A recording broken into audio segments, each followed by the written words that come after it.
ಕೇರಳದ ಹಲಗೂರಿನಲ್ಲಿ ಬೀದಿ ನಾಯಿಗಳ ಹಾವಳಿ ಹೆಚ್ಚಾಗಿದೆ. 8 ಮಂದಿ ಮಕ್ಕಳು ಸೇರಿ 18 ಜನರ ಮೇಲೆ ಬೀದಿ ನಾಯಿಗಳು ಡೆಡ್ಲಿ ಅಟ್ಯಾಕ್ ಮಾಡಿವೆ.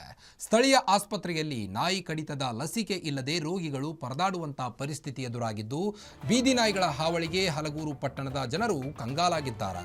ಘಟನೆಯಿಂದ ಗ್ರಾಮದಲ್ಲಿ ಮನೆ ಬಿಟ್ಟು ಹೊರಬರಲು ಜನ ಭಯ ಪಡ್ತಾ ಇದ್ದು, ಮಕ್ಕಳು ವೃದ್ಧರಂತೂ ಬೀದಿ ನಾಯಿಗಳ ಕಾಟಕ್ಕೆ ಹೈರಾಣಾಗಿದ್ದಾರೆ. ಪ್ರತಿ ನಾಯಿಗಳ ನಿಯಂತ್ರಣಕ್ಕೆ ಮನವಿ ಮಾಡಿದರೂ ಪಂಚಾಯಿತಿ ಅಧಿಕಾರಿಗಳು ಕ್ಯಾರೆ ಎನ್ನುತ್ತಿಲ್ಲ. ಸಮಸ್ಯೆ ಉಲ್ಬಣವಾಗುತ್ತಿದ್ದರೂ ತಾಲೂಕು ಆಡಳಿತ ನಿರ್ಲಕ್ಷ್ಯ ತೋರ್ತಾ ಇದೆ.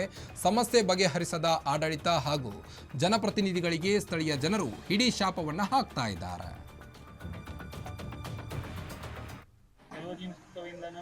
ನಾಯಿಗಳು ಅವಳಿ ಹಲಗೂರಲ್ಲಿ ತುಂಬಾ ಜಾಸ್ತಿ ಆಗ್ಬಿಟ್ಟಿದೆ. ಹಂಗಾಗಿ ನಾವು ತುಂಬಾ ಜನಗಳೆಲ್ಲ ಪಬ್ಲಿಕ್ಕೆಲ್ಲ ತುಂಬಾ ಕಂಪ್ಲೇಂಟ್ ಮಾಡಿದ್ರು. ಹಂಗಾಗಿ ನಾವು ಅಧಿಕಾರಿಗಳ ಜೊತೆ ಎಲ್ಲ ಮಾತಾಡಿದ್ದೀವಿ. ಅವರು ನಾಳೆಯಿಂದ ಕ್ರಮನ ಕೈಗೊಂಡು ನಾಯಿಗಳಿಂದ ಏನು ಮಾಡಬೇಕು ಅನ್ನೋದ್ರ ಬಗ್ಗೆ ಎಲ್ಲನೂ ಮಾಡ್ತೀವಿ ಅಂತ ಹೇಳ್ತಿದ್ದಾರೆ. ನಾಳೆಯಿಂದ ಒಂದು ಕೆಲವು ದಿನದಿಂದನೂ ನಾಯಿಗಳು ಅವಳಿ ಹಲಗೂರಲ್ಲಿ ತುಂಬ ಜಾಸ್ತಿ ಆಗ್ಬಿಟ್ಟಿದೆ.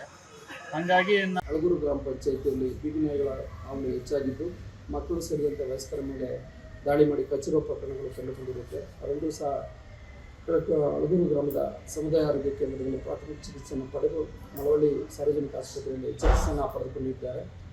ಹಾಗೂ ಸದರಿ ಪ್ರಕರಣಕ್ಕೆ ಸಂಬಂಧಪಟ್ಟಂತೆ ಮೇಲಧಿಕಾರಿಗಳ ಗಮನಕ್ಕೆ ತರಲಾಗಿರುತ್ತದೆ. ಅವರ ಮಾರ್ಗದರ್ಶನ ಮೇರೆಗೆ ಮುಂದಿನ 3-4 ದಿನಗಳಲ್ಲಿ ಬೀದಿ ನಾಯಿಗಳ ಹಾವಳಿಗೆ ಸಂಬಂಧಪಟ್ಟಂತೆ ಸೂಕ್ತ ಕ್ರಮ ಕೈಗೊಳ್ಳ. ಹಲಗೂರು ಗ್ರಾಮ ಪಂಚಾಯಿತಿಯಲ್ಲಿ ಬೀದಿ ನಾಯಿಗಳ ಹಾವಳಿ ಹೆಚ್ಚಾಗಿದ್ದು, ಮಕ್ಕಳು ಸೇರಿದಂತೆ ವಯಸ್ಕರ ಮೇಲೆ ದಾಳಿ ಮಾಡಿ